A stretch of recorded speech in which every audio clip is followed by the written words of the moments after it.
welcome to our next talk, actually a panel on sales maturity levels. So how to assess where your organization is at and what kind of sophistication level should go along with at what stage of your company. So I'm super happy to have four very good people here for this panel, all commercial leaders in our portfolio.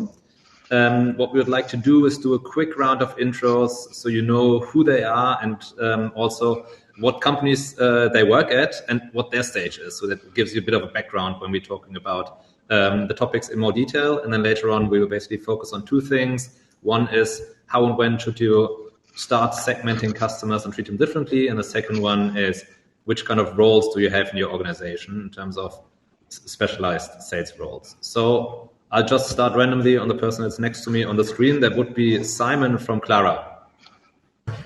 Sure. So I'm Simon from Clara. I'm one of the founders and co-CEO at Clara. Clara is a end-to-end patient communication platform. So envision something like Zendesk or Intercom or Drift, but for the medical private practice market. So we do everything from online scheduling to patient intake, appointment reminders. Even if it's a virtual visit, then we also power the video visit, then up onto the entire follow-up and everything after the visit journey. We kind of bring the digital experience in every brick and mortar practice. That's kind of our pitch. Yeah, I currently lead the entire go-to-market motion, so from demand generation to sales to customer success. And we're currently hiring a VP of sales, so I'm hoping to find someone who can do the job 10 times better than I do. Great. Thanks for being here today, Simon. Christoph, can you continue, please? Sure. Hi, I'm Christoph, one of the founders of LaserHub and CCO of LaserHub. LaserHub is a platform for the digital procurement of individual metal parts. So a super sexy thing, but it's all around. So mainly we're selling into machinery construction and manufacturing companies, but also your notebooks in front of you are carrying at least some metal parts. So I personally think it's a super exciting and sexy market, which we are digitalizing, and we dare to create the market standard for the procurement of metal parts in the 21st century. So currently we are more than 50 people at LaserHub. We just raised our Series A earlier this year. We started the fundraising during COVID, and luckily we made it into the closing, and super happy to have such cool investors on board. I'm personally leading a sales and marketing team with currently 15 people on board. Also, we just hired our first head of, which is the head of sales, and also looking forward to someone who is doing this job way better than I'm capable of doing and jumping onto other topics, but super happy to discuss in this panel today. Sounds great. Thank you very much. And now it gets difficult because we don't just have two Christophs here, we also have two Felix here. Maybe Felix Marzian from Sender, you can start. Sure. Hi guys, I'm Felix. I'm Managing Director International Markets at Sender. Sender is a business founded in 2015, focusing on the logistics road freight market, focusing on FTL business, a very interesting market, we believe, because the overall logistics spend in Europe counts $400 billion US. If the FTL segment is more than 100 billion.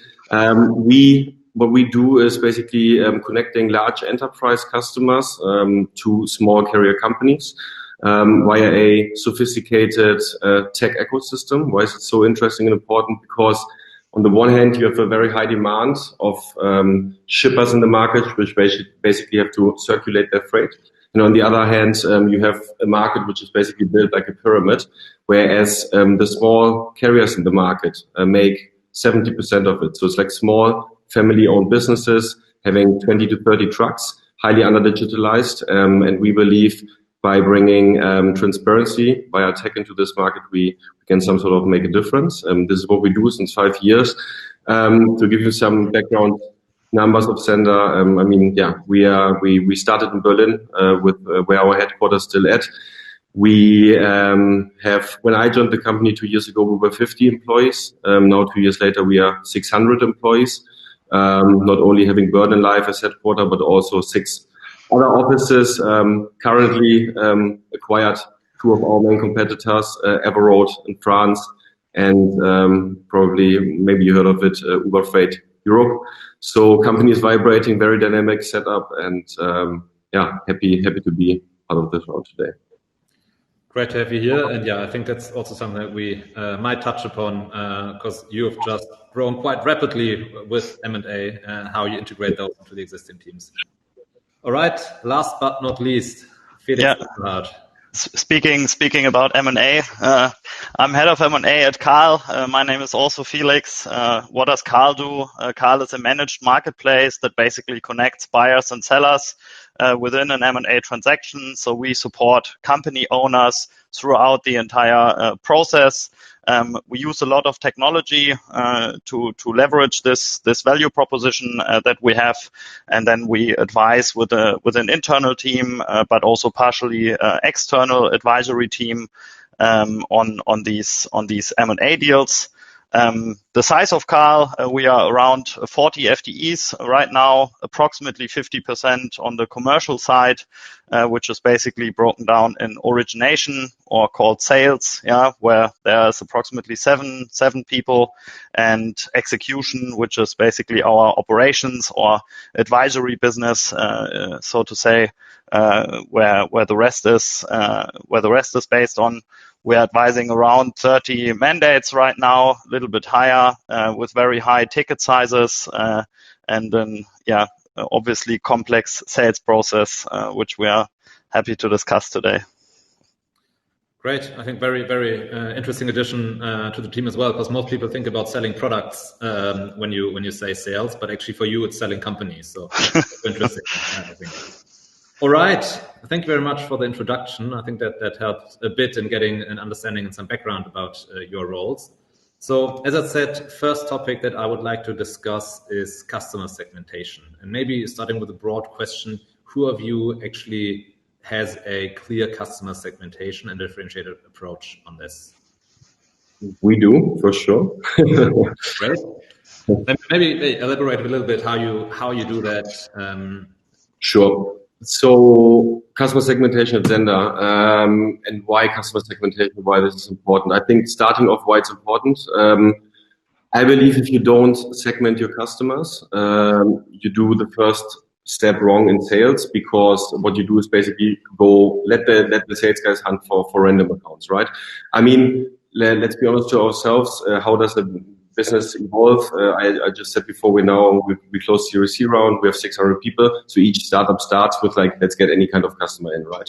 So for top line reasons, this is absolutely amazing. Yeah. But if you look onto let's say conversion rates, onto churn rates, onto profit margins, it's very crucial from my point of view to segment your customers. What we do at Zender, and I mean, I said that in the beginning when I introduced the business model, is that we focus mainly on large enterprise customers. This is our key customer focus, such as Amazon, Nestle, Unilever, you name it. However, there is, let's say, a bit more than a handful of these guys in the market. So our segment is basically threefolded. This means we call them multinational large enterprise customers. Then we call them national champions. So the hidden champions, for example, in Germany, which at the moment in COVID days carry out a lot of toilet paper, for example, have an unbelievable volume to ship, but maybe not known by the public too much. And last but not least, obviously, the classical SMEs, whereas Zender, this is not really Zender's core focus. It's not really suitable also for our business model. But however, the segment is also existing. In addition to that, I mean, how do we? What is basically the basis of the segmentation? I would say on the one hand is volume, so potential volume to be carried. This is in our case full truck loads. How many full truck loads are being shipped around? Secondly, it's a geographical scope. Obviously, thinking about multinationals or national champions, where do the goods circulate in Europe? And lastly, the industries. Why industries? Because we can clearly see, this is when we look into our historical data and going forward, there is a major difference between industries. To give one example, the automotive industry in road freight logistics is not comparable to food logistics, for example. Yeah, so there's different, like let's say, margin expectations you can run, and therefore I'm having a clear focus here and a clear strategy set by a lead research department. I think we come to the positions later. Is absolutely key for Zender to continue sustainable growth. Very interesting. So you're saying you're basically using 3 dimensions to segment your customers, right? One is size, one is geography, and one is kind of product. So does that mean in the end you come up with 9 different subsegments, or how is this actually implemented?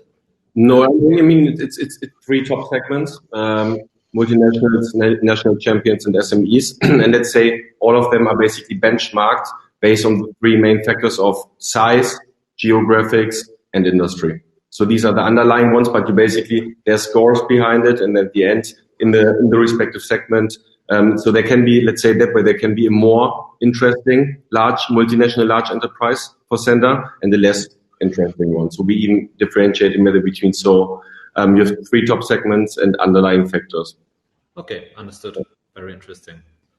So Christoph, maybe you were also the second one to raise your hand quite quickly. How do you segment your customers? Yeah, because it's as mentioned from Felix, I think it's super crucial to really target the right ones. And as also mentioned from Felix in the beginning, it's quite hard to know whom are your target customers. And hence, what we did in the beginning, we just came up with hypotheses. And the good thing is, 2 of the 3 founders come from the industry, and so we have the insights, and we built some hypotheses and soon realized which customers and which target groups perform how, and the why also followed very soon.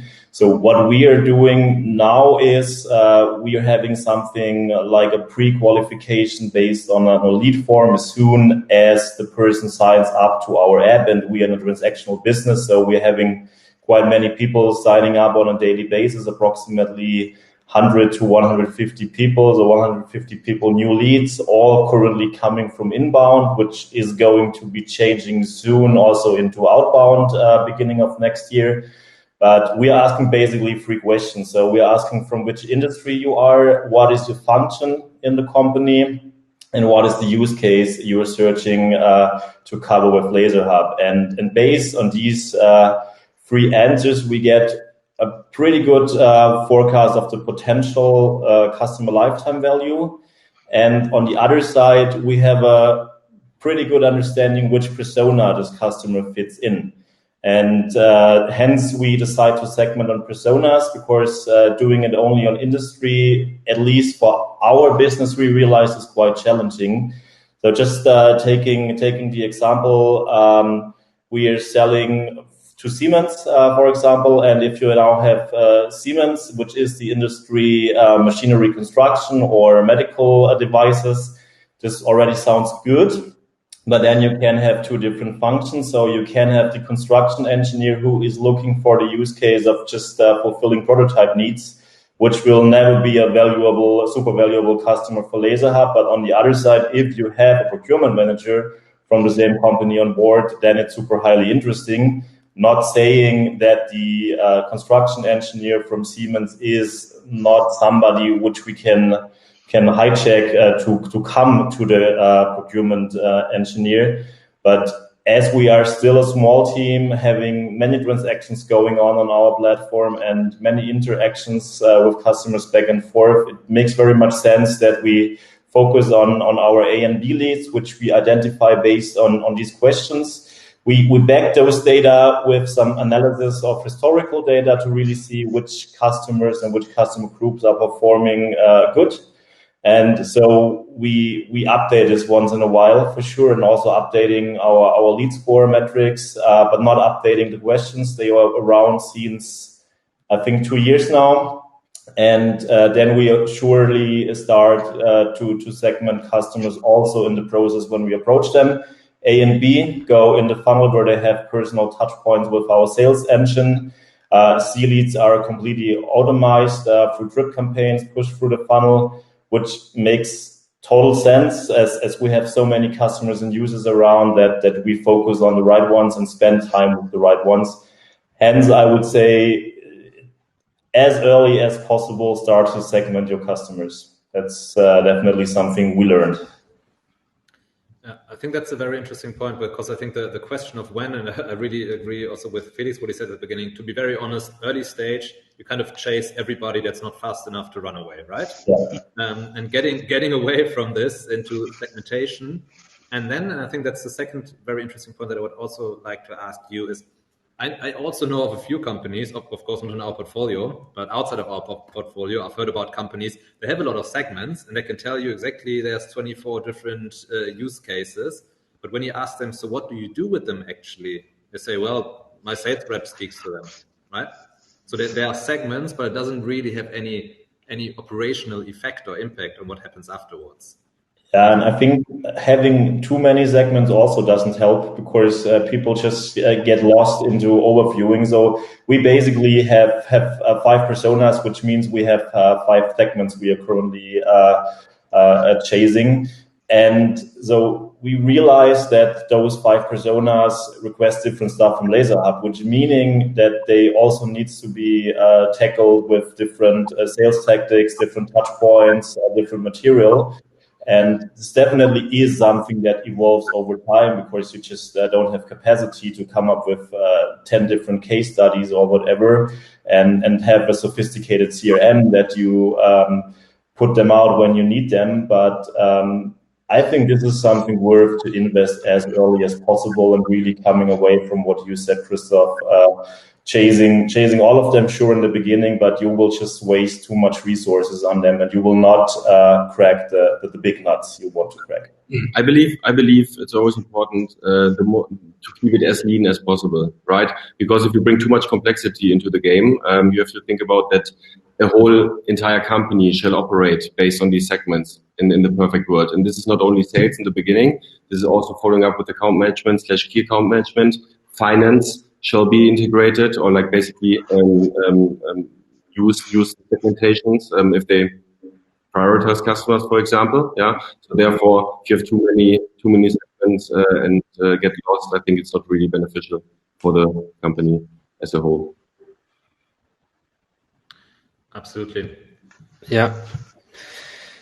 I agree. I don't know. Like my point of view on this is it's all about sequencing, and sequencing along where you are in the stage of your company. So segmentation is crucial for sure, but it depends on the stage you are in your company.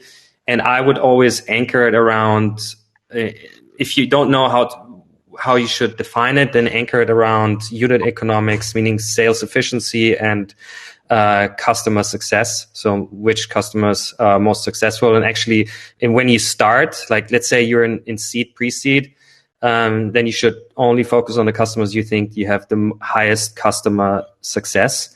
I would take these customers. So I even would just in the beginning try to find one segment, just one completely, and focus on really nailing that segment. Because in the beginning you don't have that much, you want to cut down the variables as much as possible.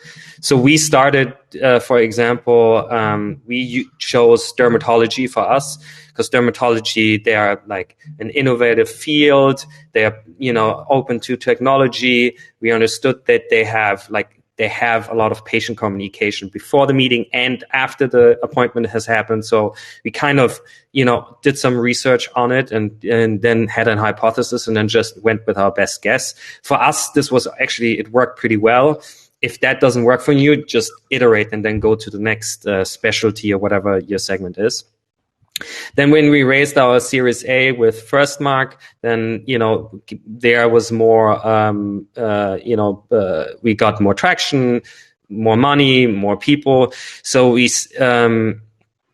started to add more specialties to it, but in a similar approach, like thinking about unit economics and customer success. Also did a lot of mistakes. I mean, this doesn't go like as streamlined as I say it. But we then started looking at, specialty is a segment, is a dimension, like, dermatology, primary care, OBGYN, blah, blah, blah. And then we also looked at size, because we realized that the bigger the practice is, the completely different the sales process gets, right? So it becomes a completely different animal. So we also cut away the really big ones and try to focus on the ones that are very much similar to, selling to a market that has a similar sales motion. And because like a salesperson, if a salesperson then has to change, like maneuvering different stakeholders versus just having one or two stakeholders that are in the process, it just creates a lot of interruptions in the process, and then you lose a lot of motion and you lose a lot of velocity. And the third thing that we then did, and that was specific to us, is because our product is different depending on who we integrate with. So we have EHRs that we integrate with, and EHR is like a Salesforce for doctors, right? And there are many different EHRs. And then basically we started segmenting by EHR because number one, it's just a much better way to approach customers, saying, hey, we're a Nextech partner, Nextech being an EHR. We have the XYZ to offer, and then also knowing how Nextech works with our product, and also knowing how Nextech works in general is also really important for your sales reps to build repetition. Speaking about process again. And this is how we then started, and it helped us also, like when you think about like focusing on which customers, like the non-integrated customers, for example, they're not as successful as the integrated customers. So that also helps us, again, thinking about customer success and unit economics, segmenting them out. And for example, when we do outbound sales, we purely focus on integrated customers. So long story short, for me, it's like a sequenced approach, how you grow as a company. That's at least how we did it, because in the beginning, you're selling, you need to focus on on one thing. Then as you get bigger, then just make sure that you keep a focus. And now we are in the stage where we are starting to say, hey, this sales rep is purely gonna do inbounds, or this sales rep is purely gonna do outbound. This sales rep is gonna do these EHRs purely. So that's where we just starting, and we just raised our Series B from Google's AI fund and Frisk Cressy. So that's where we are. That's a really interesting point, talking about timing to segment, as we are still a very early stage company, and we basically segment also by attractiveness. So we have a couple of corporate finance products, mostly, of course, the classical sell side, so to say, and then of course, the size of the company is one of the major segmentation points for us. So you need to have a certain size so that it's worth it, basically, for us to advise you throughout the deal. And then also the timing is very crucial. So do you want to sell now, next year, or are you just going to talk about it because you know at some point in your company lifetime it's going to happen? So these are basically the main segments, and you can of course further segment them into lots of different things, and then you have your process. And best, of course, is to have one sales rep to take care of one segment, to have like full accountability and transparency also about the performance. We are basically in this transition phase, so we are trying to have one responsible sales rep for like the most important segments. So it needs to be an active lead, so there needs to be a sell side process to be started within the next 6 months. The lead needs to be large, and it needs to be a sell side on the product side. Then you will get like one sales rep who's solely responsible for that segment, and across the rest of the segments we are still kind of on an account-based setting. So whoever picks up the lead first is trying to take the lead through the process funnel, and then of course when it comes to how do we treat them differently, it's basically a matter of how much effort, because our advisory process basically already starts in the sales process, building up trust for the company, building up trust for Karl, but also building up trust for the person you're talking to. So to finally commit to a product which is worth 300, 400, 500,000 euros, and then obviously you get a lot more individualized stuff. We teach you, if you are a large size and an active lead, we will show you very detailed your valuation, talk about your market, products, give you insights about how competitors think about M&A and such stuff, which is of course a highly complex and in this way also then manual process to take you to mandate us and to get a sales won, basically. Yeah, so very interesting. I think in summary, all of you somehow have the factor size as one segmentation, and then it seems to be more on the use case side afterwards. I think it was very interesting that Felix just now talked about having a segmentation and then different roles in the sales team to cover those customer segments. I think that's a nice bridge to our second topic. So maybe just very quickly, one question that I would like each of you to have answered. How many different roles are there in your sales team? So I'm not talking about seniorities, I'm talking about roles. Maybe start with Felix from Sender. We have by now 1, 2, 3, 4 roles, if you want to have it that way, plus reporting functions.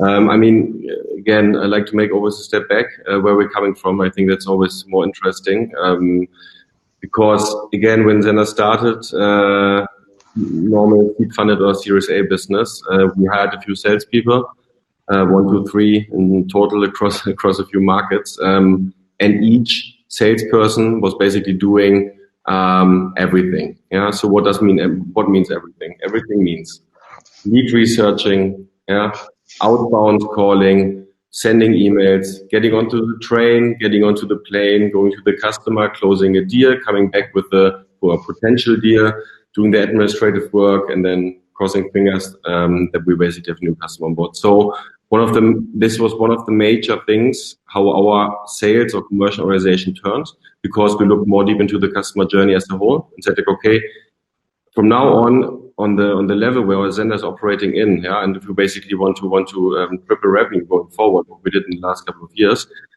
we need to change. And change came with saying, like, we hire people or we have people in the team, but they should only focus on what they can do best, right? So what we have now in place is and this is where it starts, and this came from our first topic, we have a centralized lead research department in headquarter, which is basically based on company strategy, based on the segmentation, lead researching leads, and basically distributing these leads across our 7 offices. So this is how we can already ensure, okay, the right customers are being called and not the sales guys going onto the internet, lead researching the sausage corner from Berlin Kudam and signs it as a customer. Yeah. Basically, from lead research department, it goes over to SDR, sales development representatives, usually quite more junior profiles, but super active, super driven, super hungry. Maybe they have 1 year of sales experience. They can also come, even if we work in B2B, from a B2C environment. So activity level and like a natural sales skill is key here. So they are basically having the focus of outbound reaching, because Sender is operating in a full-on outbound business. When it comes to sales, ask yourself, will Unilever ask Sender to do business? No, they have so many carriers approaching them, so we need to proactively approach them. So this is what the SDRs do. Once the SDR is basically ready to schedule a meeting, this is the main goal of the SDR. We have a lot of underlying KPIs, obviously, how to track performance of them. The lead is being handed over to, we call the account executive. That's the next role. And these are the closers. If we wouldn't have COVID-19 ongoing, these guys should be, let's say, at least 4 days a week on the street, traveling across Germany, or let's say traveling across Europe, and trying to convince customers to do business with Zender. Yeah? And the last function, if I say 4, it's more like supporting function, is like the whole part of sales operations, where we have different layers, people who just look into analytics, looking into conversion rates. We have basically underlying legal contract people. We have admin people which take care of Salesforce's team, which is very important, because if you insert a lot of data in Salesforce, better use it to gain actions from it. So, but long story short, lead research, SDR, account executive, and let's say as a 4th big bucket, sales operations with underlying sub-departments, making sure that the individual can do what they can do best in the respective role. And we saw incredible efficiency gains when we switched to this setup. Very interesting. So who has more than 4 roles in their sales team? Nobody, I thought so. You do. Well, Christoph, then you must go ahead. What are they?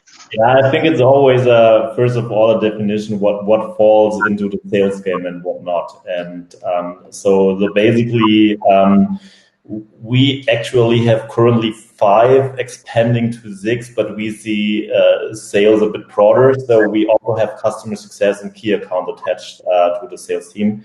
So the first thing we have is, or let's go back to history as well, like Felix did. So I personally started as founder-led sales. Then I realized, okay, too many leads, too much pressure on my side. So we hired one person and we divided into new customers and existing customers. Quite easy.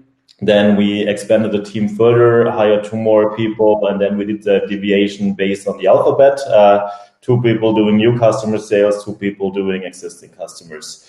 And now we are having a system running since approximately, I would say now 8 to 10 months, which is more divided for the reason which has also been mentioned, to increase productivity and to decrease distraction. So we have sales acceleration, so I mentioned before that we're currently operating mostly, or I would say more than 90% on inbound leads, and just building up an outbound sales engine. So meaning the lead is coming in, we have in sales acceleration somebody who is doing the first contact call, who is further qualifying besides what we gained as information from the lead score, does a bit of value selling and identifies which lead score, which persona this person is on. And with this information, he hands them over into the sales engine, where we divide once again into new customer sales, customer success, and key account, meaning new customer sales at our end is responsible to bring the customer from the 1st to the 10th order.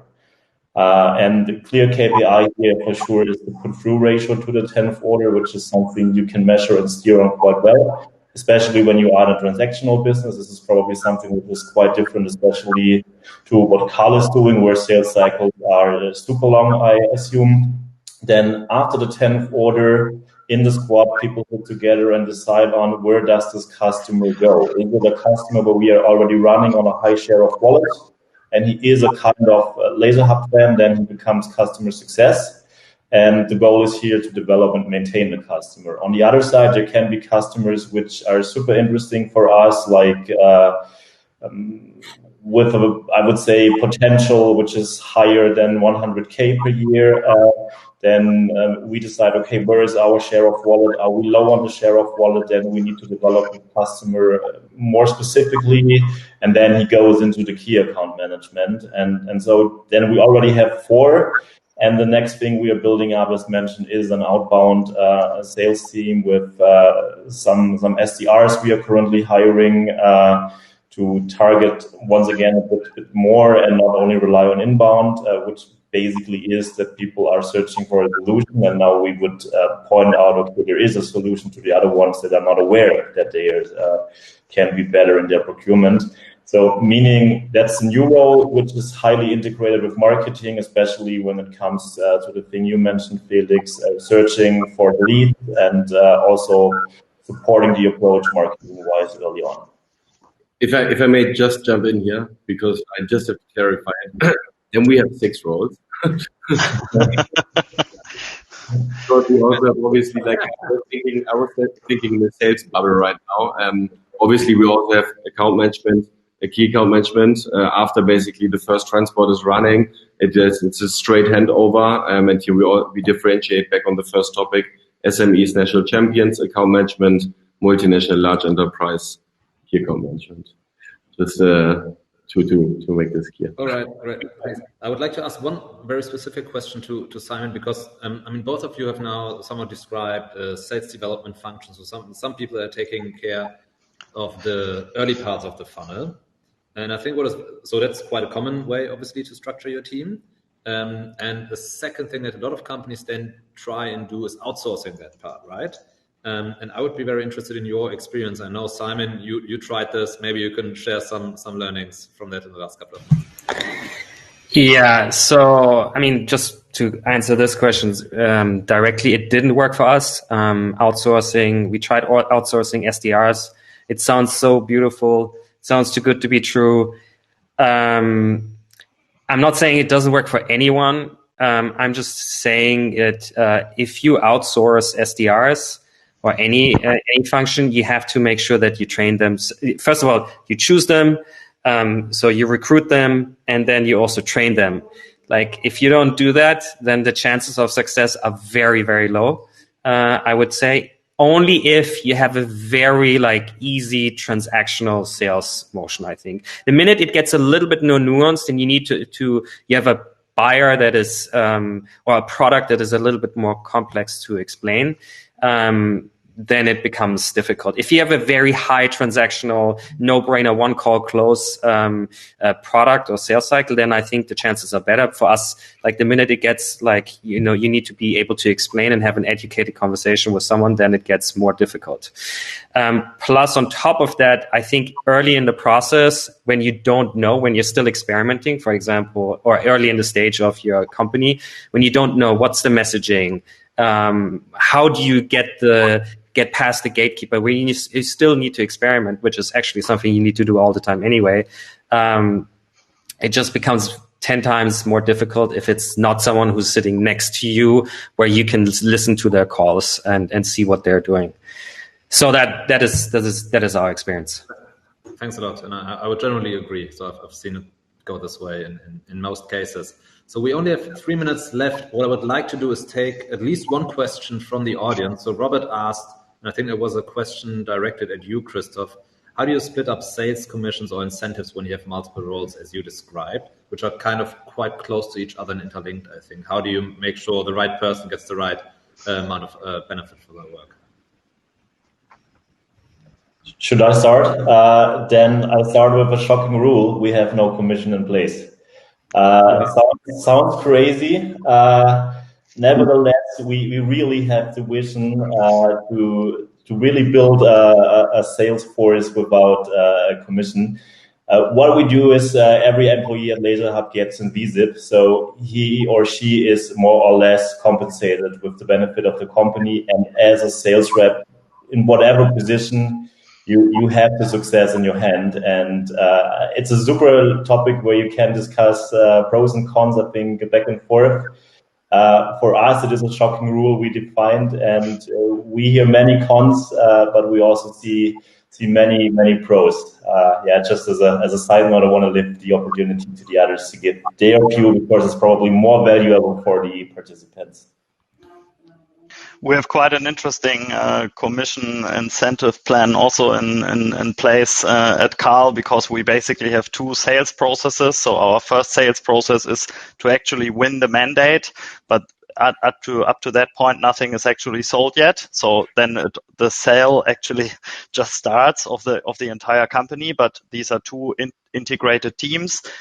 Traditionally, you can say sales and ops, so to say. So we need to make sure that sales wants to win only the good mandates that actually yield high tickets at the end. So we are also able to sell them. So we have a completely joint bonus pool, which is dependent, of course, on the revenue that we are yielding at the end, which is then split between origination and execution, and of course somehow also along the seniority of the people that are in the company and that are joining forces as a team sport to actually make money. Yeah. I can just quickly also jump in. We comp SDRs or BDRs, however you want to call them, based on meeting held. So they get a monetary amount for meeting held. Plus, we give them a very low commission on the deal if it closes. So they incentivizes that the deal closes. And if they set bigger meetings, then it's even better. Plus the AEs, we give them a commission. We anchor it on 100% goal. What I actually highly recommend is not paying your low performers. It sounds hard, but anyone who closes less than 50%, I wouldn't give them any commission, and rather wait on paying the people who are having more than quota, give them an accelerator on the commission. So that's how we do it. And then the last thing I would say, also incentivize the AEs on a healthy customer. And 10 seconds left, guys. Commission models for salespeople, always uncapped bonus models. Only then you get the best sales guys around. Super important. I would agree. So, I agree. Thank you very much, everybody. Great session, I think. A few of us, I think Simon has to leave because for him work starts now in the US. But everybody else will be available in Wanda. I just posted the link to the chat here. So if you want to come over there, if anybody has some more questions, we're happy to answer them.